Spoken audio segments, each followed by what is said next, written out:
꿈다운 라디오, 꿈다운 새벽 책방, 오늘도 기분 좋게 시작합니다. 그렇습니다. 네. 제1차 세계대전 공급과행이 전쟁을 일으켰다. 제1차 세계대전은 1914년부터 1918년까지 약 4년 동안 지속되었다. 표면적인 원인은 오스트리아 황태자 암살 사건이었다. 이 사건을 계기로 오스트리아와 독일이 러시아를 상대로 선전포고를 했다.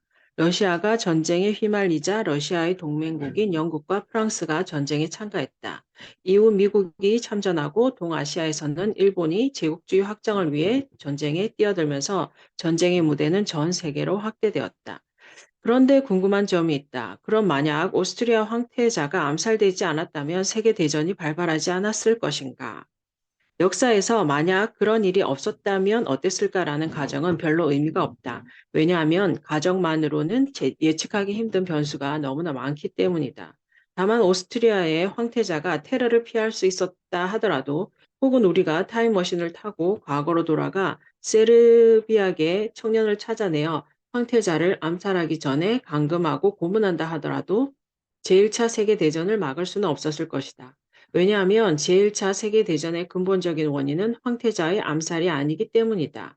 독일이 전쟁을 원하고 있었다는 사실이 세계대전의 본질적인 이유다. 그렇다면 독일은 왜 전쟁을 원했을까? 뒤늦은 산업화로 식민지 전쟁에서 제외되어 있어서였다. 앞에서 살펴본 대로 산업화를 유지하기 위해서는 공급 과잉의 문제를 해결해야만 했다. 공급 과잉의 문제는 식민지만이 해결할 수 있다. 그런데 다른 국가들이 식민지를 모두 차지해서 식민지가 없다면 어떻게 해야 하는가? 앞으로 빼앗아오면 된다. 힘으로 빼앗아오면 된다. 다만 전쟁을 위한 명분은 있어야 한다. 그리고 때마침 오스트리아 황태자의 암살이 명분이 된 것뿐이다. 황태자가 암살되지 않았더라도 독일은 어떻게 해서든 구실을 만들었을 것이다. 마찬가지로 독일 이내에 천성이 나쁘거나 악독하기 때문에 전쟁을 일으킨 것도 아니다. 제1차 세계대전의 궁극적인 원인은 자본주의의 특성에서 기인한다. 공급 과잉이라는 자본주의의 태생적 한계, 이를 극복하고 산업화를 유지하기 위해 독일이 선택할 수 있는 해결책은 전쟁밖에 없었다. 산업화, 자본주의, 공급 과잉, 식민지 필요, 제국주의, 식민지 경쟁, 전쟁. 독일과 오스트리아, 헝가리 제국, 그리고 이탈리아가 삼국 동맹을 형성했고 영국과 프랑스와 러시아가 삼국 협상을 결성하여 대립했다. 영국과 프랑스가 러시아에 협력한 이유는 단순했다. 국가 주도의 중화학공업을 중심으로 급속히 성장하는 독일이 자신들의 식민지를 위협하리라는 것을 알았기 때문이다. 식민지를 지키기 위해서는 독일을 저지해야만 했다. 치열한 전투 끝에 전쟁은 독일과 오스트리아의 패배로 막을 내렸다. 전쟁이 끝난 다음 해인 1919년 6월 28일, 프랑스의 베르사유 궁전에서 승전국들은 전쟁의 책임을 물어 전쟁 범죄국인 독일과 조약을 맺었다. 베르사유 조약으로 알려진 이 협약으로 독일은 막대한 전쟁 배상금을 물어야 했고 10%가 넘는 영토를 연합국에 반납해야 했으며 군대 보유를 엄격하게 제한받게 되었다. 베르사유 조약으로 독일의 경제는 회복할 수 없을 정도로 침체하고 말았다. 반면 세계는 전쟁 이후 빠르게 안정되고 성장해 갔다. 이렇게 해서 공급 가행이라는 자본주의 특성이 초래한 국가 간의 갈등은 해소되었다. 그런데 생각해보면 조금 이상하다. 세계가 역사상 유례없는 끔찍한 대규모 전쟁을 치렀는데 어떻게 그토록 빠르게 안정되고 더 나아가 경제적 성장까지 이룰 수 있었던 것일까? 전쟁 후 비는 국가가 관리해주는 식민지에서 안정적으로 구두를 팔 수 있었다. 게다가 전쟁이 나쁜 것만은 아니었다.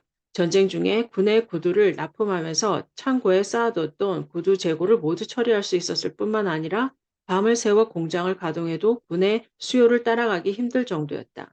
전쟁은 막대한 수요를 창출했고 이로 인해 공급 과잉이라는 자본주의의 문제점을 일시적으로 해소해 주었다.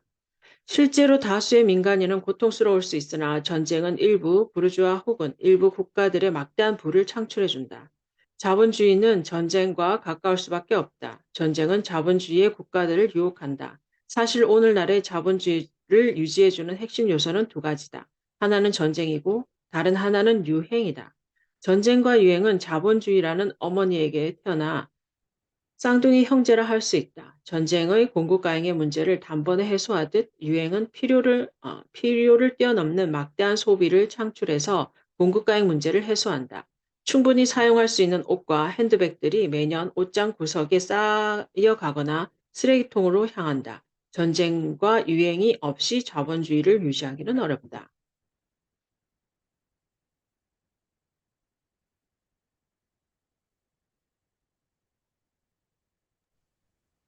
세계 경제 대공황, 가격 경쟁은 대공황으로 이어졌다. 전쟁으로 막대한 부를 축적한 B는 공장 설비를 확장했다. 더 많이 생산하면 더 큰 부자가 될 수 있다.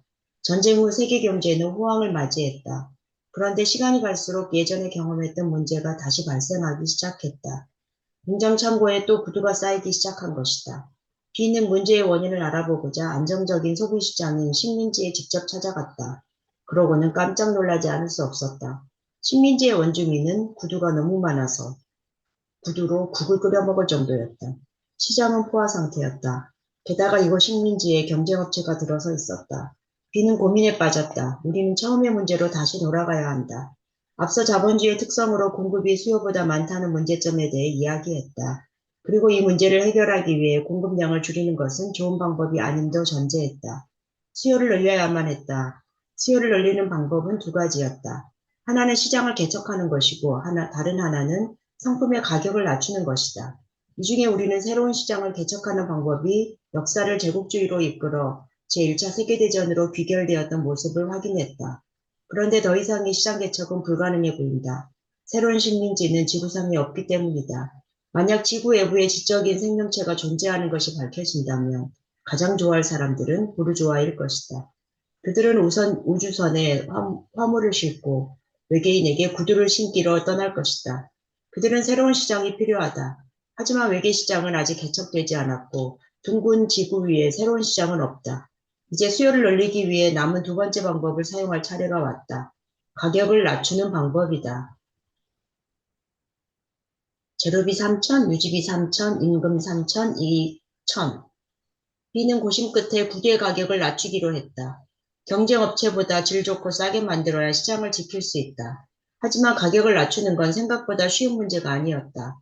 지금은 구두 한 켤레를 10,000원에 팔고 있는데 한 켤레당 들어가는 비용은 재료비 3,000원, 임대료를 포함한 공장 유지비 3,000원, 임금 3,000원, 이익 1,000원이다.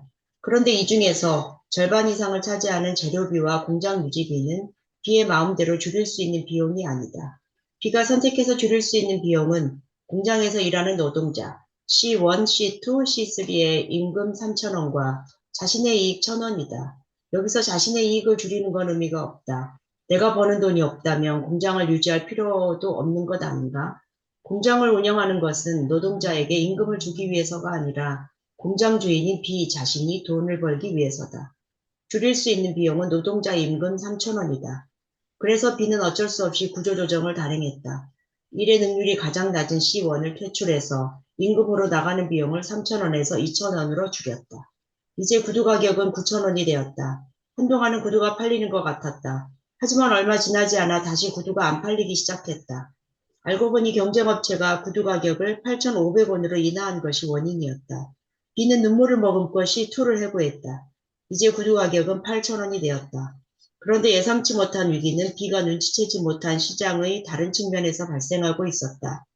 수요 감소로 상품 가격을 낮춰야만 하는 상황은 B에게만 해당하는 문제도 구두 산업에서만 발생하는 문제도 아니었다. 공급 과잉의 문제는 사회 전체적으로 발생하고 있었고 모든 산업에서 가격을 낮추기 위한 노동자 해고 사태가 일어나고 있었다. 문제는 노동자는 노동자인 동시에 소비자라는 점이다. 해고당한 노동자는 소비 능력을 상실한 소비자와 동일하다.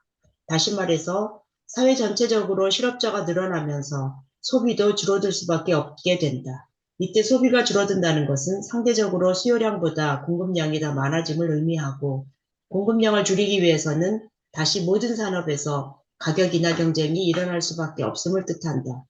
또 가격을 인하하기 위해서는 노동자를 해고해야만 하고 해고된 노동자가 다시 소비 능력을 상실한 소비자가 되어 수요를 창출하지 못하는 악순환에 빠지는 것이다. 사회는 경기 침체의 하수구 속으로 회전하며 빨려 들어가고 있었다. 일자리를 구하지 못한 실업자는 늘어갔고 문을 닫는 공장과 기업이 속출했다. 이 문제가 폭발한 사건이 있었다. 뉴욕 증시가 대폭락하면서 세계 경제 전체를 무너뜨린 1929년의 세계 경제 대공황이다.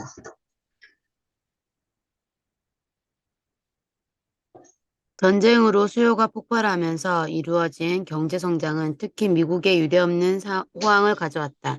사람들은 미국을 중심으로 하는 세계 경제에 낙관했다.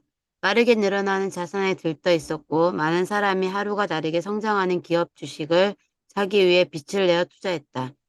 하지만 1929년 10월 29일 뉴욕 증시는 하루아침에 30% 폭락했다.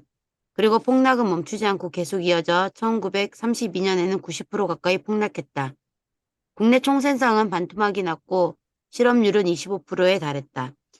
당시 세계 총생산의 절반 가까이를 담당했던 미국 시장의 침체는 빠르게 세계 시장의 침체로 이어졌다. 대공황에서 벗어나기 위해 세계 각국은 다양한 방안을 모색해야만 했다. 우리는 대표적인 세계 국가의 극복 방안을 살펴보려 한다. 그것은 미국, 러시아, 독일이다. 우선 미국부터 알아보자. 미국은 뉴딜 정책을 시행했다. 이것은 당시 미국 대통령이었던 루스벨트가 시행한 경제 정책으로 국가가 시장에 적극적으로 개입해서 자유시장의 문제점을 해소하려는 의지를 담은 정책이었다. 즉 고임강급이라는 자본주의 내적 문제를 정부가 인위적으로 개입해서 조절하려는 것이었다. 이러한 문제 해결 방식을 자본주의 문제점을 수정한다는 의미에서 수정자본주의 혹은 앞서 초기 자본주의와 차이를 강조하기 위해 후기 자본주의라고 부른다. 구체적으로 미국은 경제 침체를 해결하기 위해 도로, 항만, 철도, 댐 건설 등의 공공사업을 추진했다. 그런데 경제 침체를 하려는데 왜 갑자기 댐을 건설하는가? 사실 미국에 댐이 더 생긴다고 해서 침체된 경기가 회복되는 것은 아니다. 댐이 목적이 아니라 댐을 건설하는 과정이 목적이다. 공공사업은 노동자를 필요로 하고 그들에게 임금을 주어야 한다. 그동안 일자리가 없던 노동자가 임금을 받으려면 생필품을 사게 되고 사회 전반에 수요가 창출된다. 수요가 생기면 기업은 상품을 생산하기 위해 멈춰있던 공장을 다시 가동할 것이다. 공장을 가동하기 위해서는 노동자가 필요하고 다시 고용이 활성화되어 노동자들의 소득이 향상될 것이다.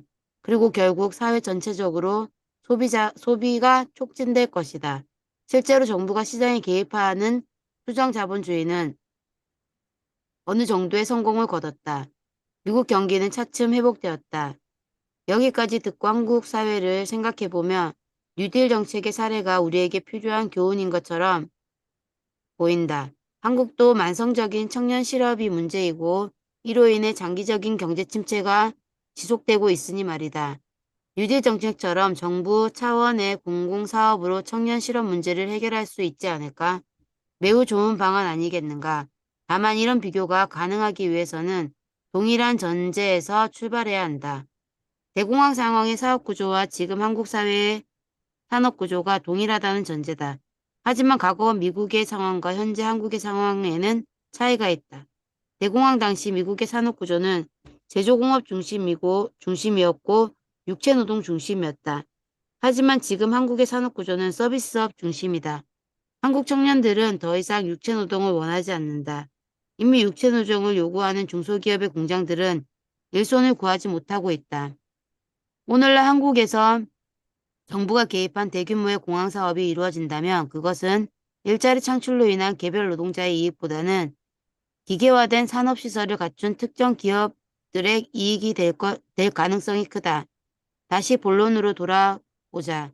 우리는 지금 세계 국가의 대공황 극복 방안을 알아보고 있다. 우선 미국은 뉴딜 정책으로 자본주의를 수정하여 문제를 해결했다. 다음은 러시아다. 러시아는 자본주의를 수정한 미국과는 달리 본질적으로 공급 과잉이라는 문제점을 내포한 자본주의를 폐기함으로써 문제를 해결하려 했다. 마르크스 경제학에 따르면 공황은 우연이 아니라 필연이다. 태생적 문제를 내포하고 있는 자본주의를 내버려 두어도 어차피 자연스럽게 붕괴할 것이다. 다만 러시아는 붕괴를 앞당기기로 했다. 그래서 혁명이라는 인위적인 과정을 거쳐 자본주의를 폐기하고 공산주의 경제 체제를 선택했다. 혁명 이후 러시아는 소비에트 사회주의 공화국 연방, 즉 소련으로 명칭을 전환했다. 그런데 러시아가 공산주의로 돌아선 것은 1929년 대공황 이후는 아니다. 러시아 공산주의는 1917년 혁명에서 비롯되었다. 이후 1922년에 소비에트 연방이 성립되었다. 그러니까 러시아는 대공황 이전에 자본주의를 폐기했던 것이다. 그래서 자본주의 국가들이 대공황으로 경제 침체를 경험하던 시기에 반대로 러시아는 단계적이고 점진적인 과정을 거쳐 안정적으로 경제 성장을 이룰 수 있었다. 윤정쌤 해주세요. 마지막으로 살펴볼 국가는 독일이다. 독일은 제1차 세계대전으로 막대한 전쟁 배상금을 물고 있는 중에 설상가상으로 대공황까지 겹치자 국가적 파산에 직면했다. 물가는 치솟고 화폐는 휴지 조각이 되었다. 수레에 마르크화를 가득 싣고 가도 빵을 사기에 부족할 정도였다. 국민의 고통과 불만은 극에 달했다. 이때 모든 독일인을 구원해줄 영웅이 나타났으니 그가 바로 히틀러다. 히틀러는 독일이 경제적으로 어려움을 겪는 것은 전쟁 배상금 때문임을 밝히고 자신이 전쟁 배상금을 물지 않게 하겠다며 독일인을 선동했다. 그리고 위대한 독일 민족이 이렇게 초라해진 원인에 대해 철학적 견해도 제시했는데 그것은 독일 민족이 살고 있는 땅이 너무도 좁다는 것이었다. 히틀러에 따르면 각 민족은 자신의 민족성에 어울리는 영토를 가지고 있어야 한다. 영토는 곧 민족의 영혼과 직결된다. 그런데 지금의 독일 영토는 세계대전 이후 연합국에 의해서 더 좁아졌다. 게다가 이보다 더 큰 문제는 독일 민족의 영토가 심각하게 오염되었다는 것이었다. 히틀러는 독일의 영토가 오염되면서 위대한 독일 민족의 영혼이 고통받게 되었다고 주장했다. 그리고 그 오염의 근본 원인으로 지목한 것이 독일의 영토에 살고 있는 저혈한 유대인이었다. 독일 민족의 위대한 부활을 위해 영토를 순결하게 청소할 필요가 있었다. 이로써 유대인 대학살인 홀로코스트가 시작되었다. 대공황 해결 방안. 첫 번째, 미국 뉴딜 정책. 2, 러시아는 공산주의. 3, 독일은 군국화. 여기서 잠깐 당시 유럽에서의 유대인의 지위에 대해 알아볼 필요가 있다. 유대인의 역사와 종교에 대해서는 지적 대화를 위한 넓고 얕은 지식, 영권, 기독교 편에서 자세히 다루고 있으니 참고하면 되겠다. 이 외에 우리는 앞서 고대에서 중세로의 역사적 전환기를 살펴보며 간략히 알아보았다. 기억을 떠올려보자. 유대인은 유일신 하느님을 믿으며 신과의 계약인 율법을 따르는 사람들이었다. 그리고 유대 민족에서 인류 역사상 가장 독특한 인물인 나사렛 예수가 탄생했다. 예수는 유대교의 율법을 따르지 않아 유대인으로부터 반감을 샀다. 그러다가 로마에 잡혀갔고 집정관 빌라도가 예수와 바바라 중 한 명을 살려주겠다며 유대인에게 선택하게 하자 그들은 바라바를 선택했다. 예수는 결국 십자가에 처형되었고 사흘 만에 부활하여 제자들 앞에 모습을 드러냈다. 그러고는 그리스도의 뜻인 복음을 전파할 것을 당부한 후 하늘로 올라갔다. 그런데 400년 후에 로마 황제인 콘스탄티누스 대제가 그리스도교를 로마의 국교로 정하면서 이후 유럽 사회는 그리스도교 문화권이 되었다. 이제 생각해보자. 예수를 죽인 직접적인 피의자는 누구인가? 바로 유대 민족이다. 문제는 이후 서구 유럽 사회가 그리스도교 문화권이 되었다는 데 있다. 그리스도교 문화권에서 예수 그리스도를 죽인 유대인의 정치, 사회적 지위는 어떠했겠는가? 유대인은 예수 살해라는 전 우주적 범죄를 저지른 민족으로 취급받았다. 이들은 자신들의 독립국가를 갖지 못했고 여러 국가에 뿔뿔이 흩어져 살면서 다른 민족의 따가운 은총을 받아야 했다. 나라가 없으니 농사를 지을 땅도 없었다. 유대인은 어쩔 수 없이 중세를 거치는 동안 가장 천대받는 상업과 대부업에 종사했다. 그런데 반전이 기다리고 있었다. 근대 자본주의가 도래하면서 상업과 대부업은 무역과 금융업이 되었고 유대인에게 막대한 부를 안겨준 것이다. 지금까지도 세계적인 금융산업은 유대 자본에 의해 움직인다. 이를 토대로 히틀러가 집권하던 시기 독일의 분위기를 생각해보자. 히틀러는 독일 국민에게 독일 민족이 부흥하기 위해서는 자신들의 성스러운 땅을 되찾아야 한다고 주장했다.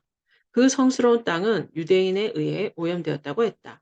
유대인은 예수 그리스도를 죽인 죄악으로 가득한 민족이며 독일이 전쟁 배상금으로 허덕일 때도 금융산업을 바탕으로 부유하게 살아가는 얄미운 놈들이다. 게다가 외모 면에서도 유대인은 개인적 차이는 있지만 미묘하게 동양적이다. 독일인은 전 우주적 범죄를 저질렀던 유대민족을 처단하고 성스러운 독일을 재건해야 한다는 의무감에 따라 600만 명의 유대인을 학살하는 인종 청소를 감행했다.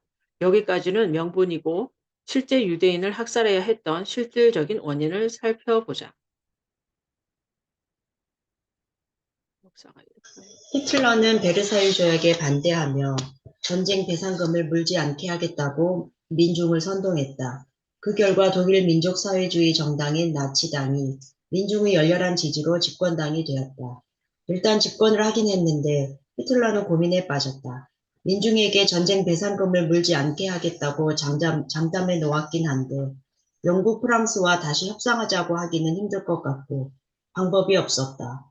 그때 좋은 생각이 떠올랐다. 다시 전쟁을 해서 이기면 되는 것 아니겠는가? 전쟁에서 폐해 배상금을 물고 있는 것이니 승리하면 배상금을 물지 않아도 되는 것 아니겠는가? 그런데 생각해보니 문제가 있었다. 전쟁을 하려면 막대한 자금이 필요한데 경제공황과 배상금 때문에 독일의 재정은 충분하지 못했다. 영국과 프랑스에 가서 너희들과 다시 싸우려 하는데 자금이 부족하니 돈 좀 빌려달라고 할 수도 없는 노릇이었다. 한참 고민하다가 히틀러는 좋은 생각을 떠올렸다. 독일에 살고 있는 유대인이 생각난 것이다. 그들은 부유하다. 그들의 재산을 몰수해서 전쟁을 하면 되었다.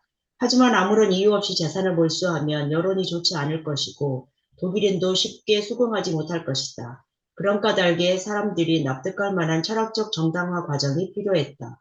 그래서 앞서 언급한 민족성과 영토를 연결한 히틀러의 생각이 탄생했다. 위대한 민족성을 회복하기 위해서는 성스러운 땅이 필요하다는 생각 말이다. 그리고 이 생각은 독일 민족에게 먹혀들었다. 독일인은 열광했다. 잠깐만, 이것은 어디서 많이 듣던 세계관 아닌가? 땅과 민족을 연결해 사유하는 세계관 말이다. 요즘도 가끔 들을 수 있는 신토불이라는 용어. 우리가 아무렇지도 않게 사용하는 이 용어와 그에 포함된 사고는 사실 매우 위험할 수도 있다. 땅과 민족을 하나로 연결하는 세계관은 민족이라는 추상적 개념을 물질화하게 만들고 국경과 토지에 대한 집착으로 발전한다. 국가 간의 영토 분쟁은 신성 불가침의 민족적 정신에 대한 침략이 된다. 혹시나 합리적인 대화가 필요하다고 주장하는 사람이 등장하면 그는 변절자와 매국노가 된다. 영토 소유에 대한 배타적이고 감정적인 외침이 간증이 되고 찬양의 대상이 되는 사회. 그런 사회는 결과적으로는 경제적 이익을 얻을지도 모르지만 세계대전 당시 독일 민족의 광기와 부도덕성보다 나을 것이 없다. 독일은 히틀러의 나치당을 중심으로 배타적인 민족주의로 결집하며 차근차근 전쟁을 준비했다. 이쯤에서 한 번 더 역사적 가정을 해보자. 그럼 만약 히틀러라는 인물이 없었다면 독일은 전쟁을 일으키지 않았을 것이고 두 번째, 세계전쟁은 없었을 것인가? 단정하긴 어렵지만 그렇지 않았을 것이다. 히틀러라는 악마가 독일을 전쟁으로 이끈 것이 아니라 독일의 민중이 히틀러라는 영웅을 요구한 것이다. 히틀러가 없었다 하더라도 독일인은 전쟁 배상금 문제를 해결하겠다고 주장하는 또 다른 누군가를 찾아내었을 것이다. 우리는 보통 역사를 영웅사관적인 시각으로 바라본다. 영웅사관이란 평범한 보통 사람들의 능력을 초월하는 천재적이고 카리스마 넘치는 특정 인물이 역사를 이끌어가는 주인공이라고 보는 관점이다. 이와 반대되는 역사관이 민중사관이다. 민중사관은 역사를 이끌어가는 주체를 민중으로 본다. 우리가 세계대전을 영웅사관의 시각으로 본다면 세계대전을 일으킨 사람은 히틀러가 된다. 반면 세계대전을 민중사관의 시각으로 본다면 세계대전을 일으킨 원인은 경기 침체의 고통을 극복하고자 했던 독일 민족의 의지가 된다. 영웅사관적 민중사관은 어느 것은 옳고 다른 것은 그르다기보다는 역사 해석을 다채롭게 해주는 두 가지 시각이라고 하겠다. 대공황 해결 방안 1. 미국 뉴딜 정책 자본주의 수정 2. 러시아 공산주의 자본주의 폐기 3. 독일 군국화 자본주의 유지 지금까지 자본주의의 특성인 공급과잉의 문제가 대공황을 불러왔으며 이를 해결하기 위한 세 국가의 방안을 살펴보았다. 세 국가는 미국, 러시아, 독일이었다. 미국은 뉴딜 정책을 통해 자본주의를 수정했다. 자본주의에 문제가 있지만 수정해서 사용할 수 있다는 생각이다. 그 수정 방법은 정부가 시장에 개입하는 것이다. 반면 러시아는 공산주의를 선택하며 자본주의를 폐기했다. 자본주의에 태생적인 문제가 있는데 문제 있는 경제체제를 유지할 이유가 없다는 생각이다. 마지막으로 독일은 군국화의 길을 선택했다. 전쟁에서 승리한다면 전쟁 배상금을 물지 않을 뿐만 아니라 국가 간 무역에서 독점적 위치를 점유할 수 있다. 혹시 패배한다 하더라도 나쁜 것만은 아니다. 앞서 살펴본 대로 전쟁은 막대한 양의 수요를 창출하고 이를 통해 자본주의의 공급과의 문제를 일시적으로나마 해소한다. 독일에는 전쟁에서 승리하거나 패배하거나 어쨌든 현재의 최악의 상황보다는 단기적으로 이익이 되므로 전쟁을 하지 않을 이유가 없었다. 그렇다면 독일은 자본주의를 어떻게 한 것인가? 미국처럼 수정한 것인가? 아니면 러시아처럼 폐기한 것인가? 독일은 자본주의를 유지한 것이라 할 수 있다. 자본주의의 공급과잉이라는 특성은 필연적으로 제2차 세계대전으로 귀결되었다. 제2차 세계대전, 공급과잉으로 두 번째 전쟁이 일어났다. 제2차 세계대전은 1939년부터 1945년까지 치러진 세계적 규모의 전쟁이었다. 독일, 이탈리아, 일본이 추축국이 되어 전쟁을 일으켰고 이에 대항하여 영국, 프랑스, 미국, 소련, 중국 등 여러 나라가 연합국을 형성했다. 독일이 전쟁을 일으킨 이유는 앞서 살펴보았다. 그런데 일본은 밑도 끝도 없이 어떻게 갑자기 세계대전에 참전하게 된 것인가? 그것도 왜 하필이면 지구 반대편에 독일과 동맹을 맺고 전쟁을 일으킨 것인가? 추측구, 독일, 이탈리아, 일본, 연합국, 영국, 프랑스, 미국, 소련, 중국, 호주 등등. 이유는 단순하다. 우리는 앞서 제1차 세계대전의 발발 원인을 논하면서 국가가 왜 전쟁을 선택하게 되는지 알아보았다. 당시 일본의 상황을 살펴보자. 중세의 일본에는 천황이 존재했으나 실질적인 힘은 지방의 영주라고 할 수 있는 막부에 있었다. 막부는 군부 정권으로 통치권자인 소균이 통치했다. 중세의 끝인 19세기 중엽이 되면 일본은 미국과의 조약을 시작으로 근대화에 박차를 가했다. 이러한 근대화를 메이지 유신이라고 한다. 메이지 유신을 통해 일본의 막부 체계가 종식되고 천황에 의한 중앙 집권적 통치가 이루어졌다. 그리고 열강들의 기술, 문화, 제조를 빠르게 받아들이며 국가 주도의 산업화가 본격화되었다. 이후의 역사는 우리가 앞서 살펴본 구조에 따라 흘러갔다. 산업화는 자본주의를 낳았고 자본주의는 공급과잉의 문제를 발생시켰다. 그럼 이제 어떻게 해야 하는가? 당연히 수요를 늘려야 한다. 수요를 창출하기 위해서는 새로운 시장인 식민지가 필요하다. 일본은 중국과 러시아를 대상으로 1894년에 청일전쟁, 1904년에 여일전쟁을 일으켜 타이완, 조선, 한린을 식민지로 얻었다. 그러나 발전을 계속하던 일본도 1929년 세계 대공황의 영향으로 경제 위기에 봉착했다. 그리고 그 해결책으로 더 큰 시장인 대륙으로의 진출을 꾀했다. 하지만 중국은 일본뿐만 아니라 미국과 영국, 프랑스 등의 세계 열강 모두가 꿈꾸는 광활한 시장이었고 이에 따라 일본은 이들과 대립하며 제2차 세계대전에 참여하게 된 것이다. 독일과 일본이 추축국으로 동맹 관계를 유지할 수 있었던 것은 두 국가의 궁극적인 목적이 같았기 때문이다. 과도한 공급량을 해소하기 위한 식민지 확보, 그리고 무역 협정에서의 국가적 우위. 그렇다면 연합국은 어떤 목적으로 전쟁에 대응했는가? 정의와 자유를 지키기 위해서 꼭 그런 것만은 아니다. 정의와 자유를 위한 도덕적인 전쟁이란 없다. 자국의 시작인 식민지를 지키고 독일, 일본과의 무역 국정에서 계속 우위를 점하기 위해 대응한 것이다. 경제 위기를 극복하기 위해 식민지를 얻으려는 국가와 식민지를 지키려는 국가 간의 전쟁이 제2차 세계대전의 본질이라고 할 수 있다. 결과적으로 전쟁은 연합국의 승리로 끝났다.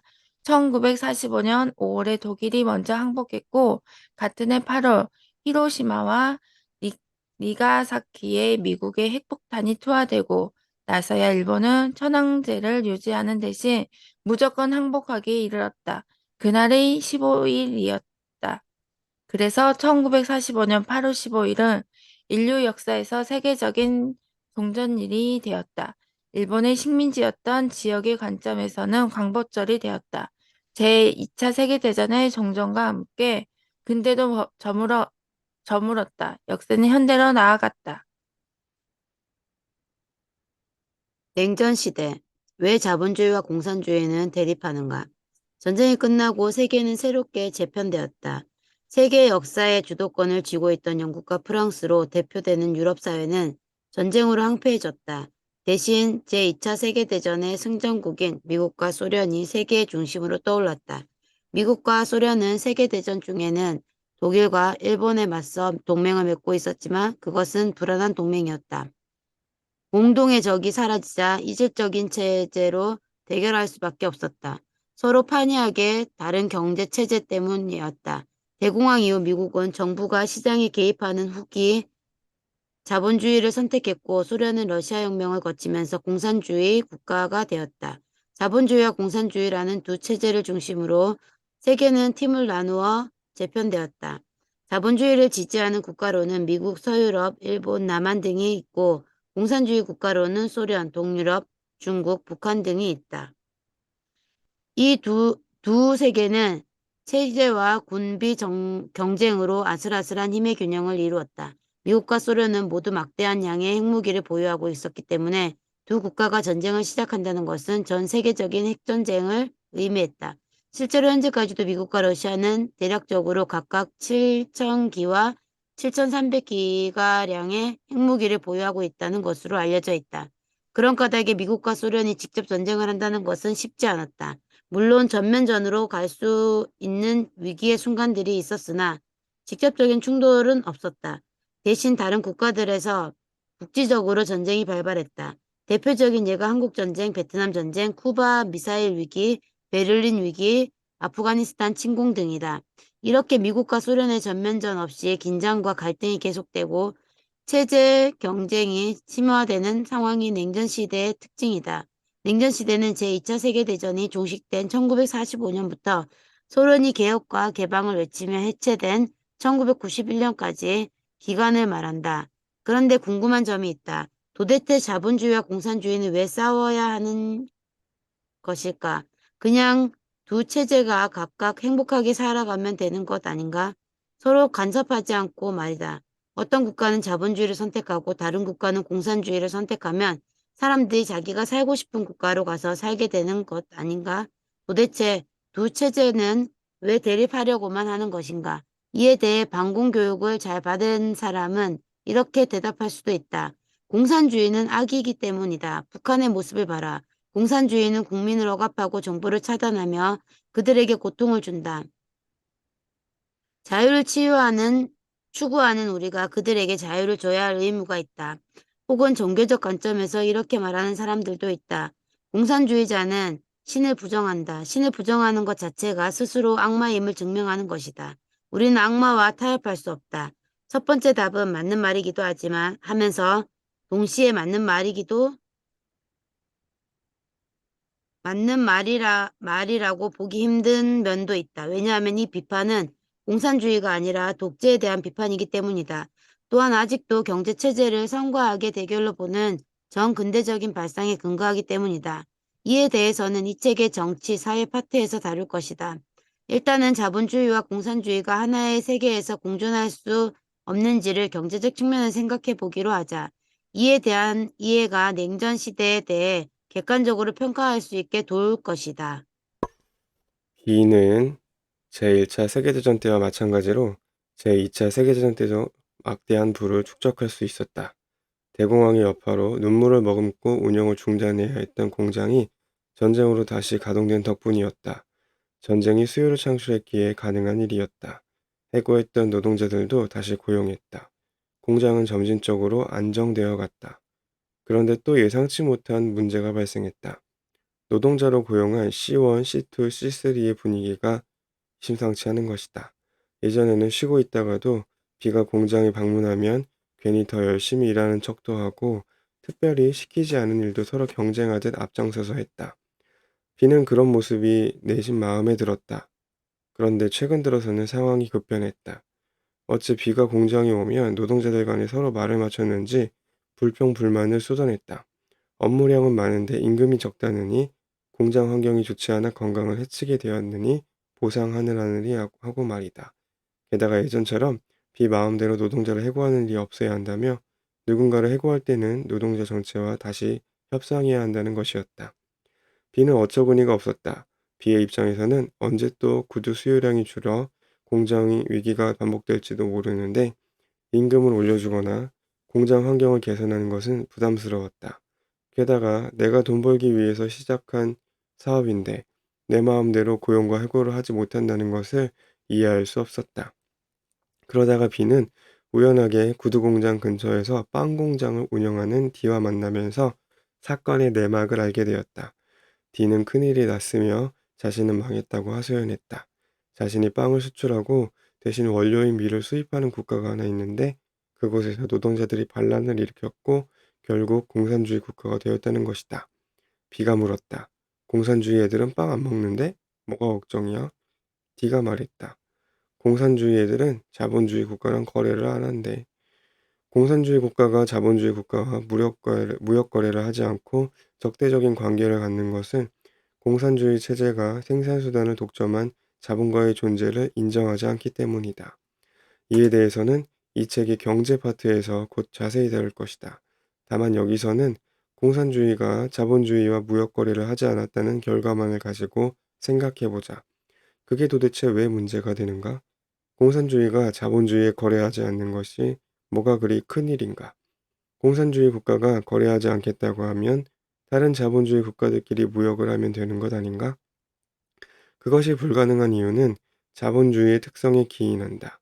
자본주의의 특성은 앞에서 논한 대로 공급이 수요보다 많다는 것이다.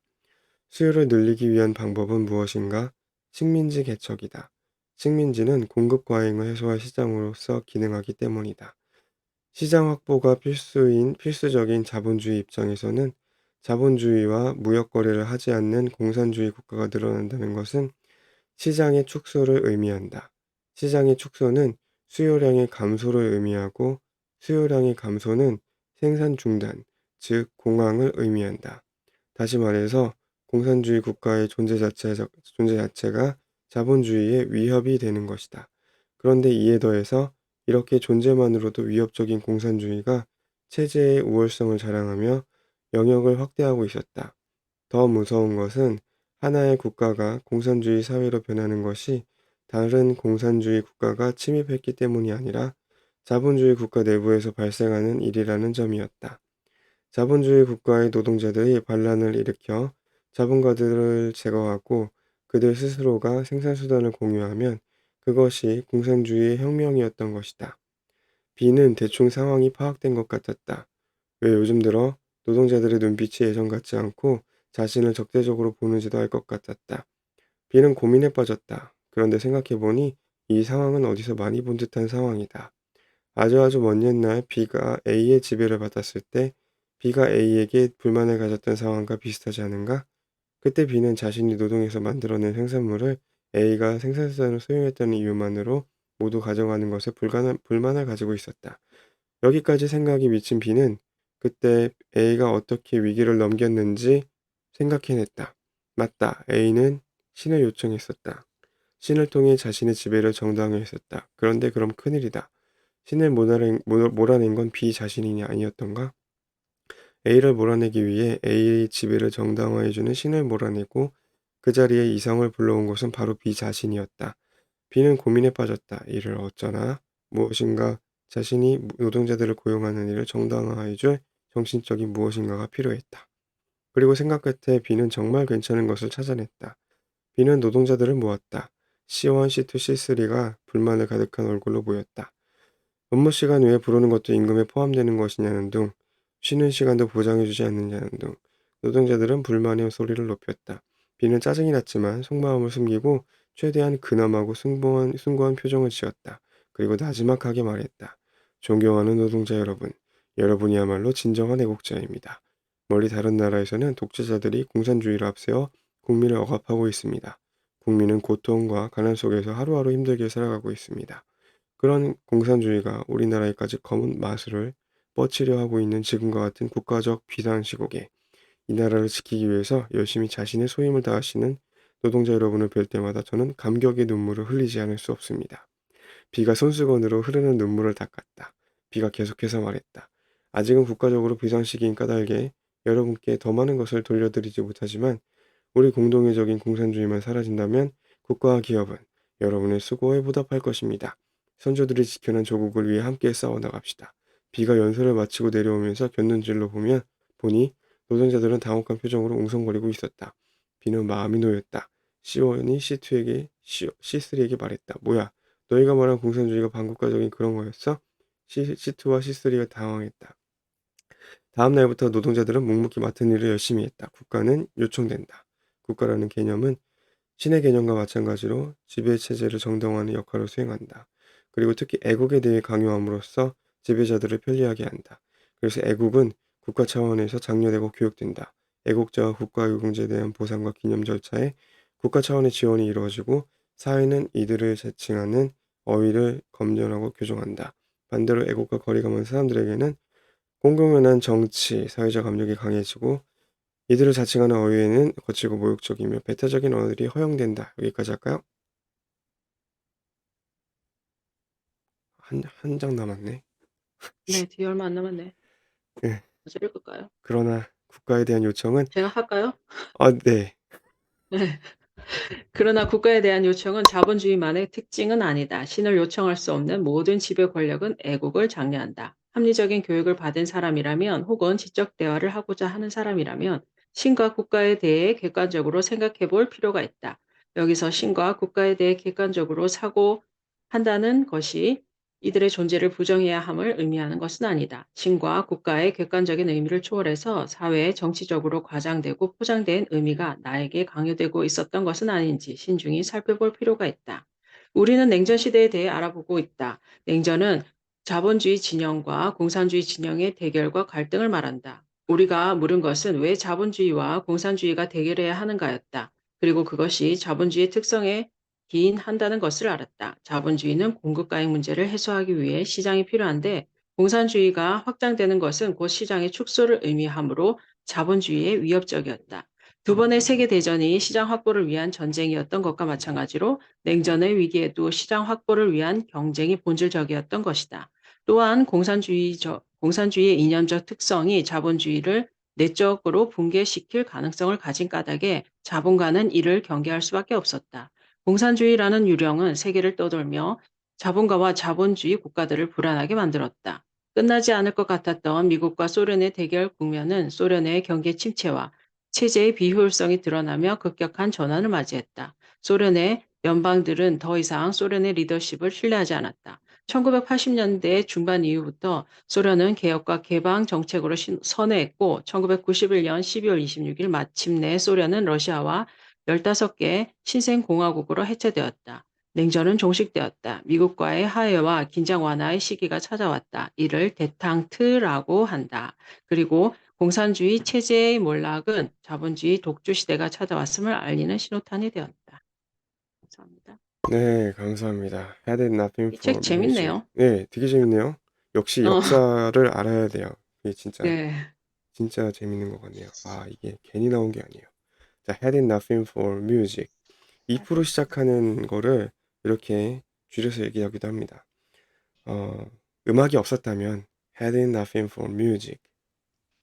네, 많이 들어. 네. 많이 들어보셨을 거예요. Had it not been for 네. music. 뭐 노래 for 가사에도 있지 않아요? 맞아요, 그게? 맞아요. 네, 네. 맞습니다. 가사에 많이 나오죠. 어, 2% 쓰면 뭔가 좀 딱딱하잖아요, 그죠? 근데 had not been for music 하면 뭔가 더 부드럽습니다. 사진 지울게요. 갑니다. 준비하시고요. 하나, 둘, 셋. 네, 아유, 좋습니다. 감사합니다. 감사합니다. 네, 좋은 날 되세요.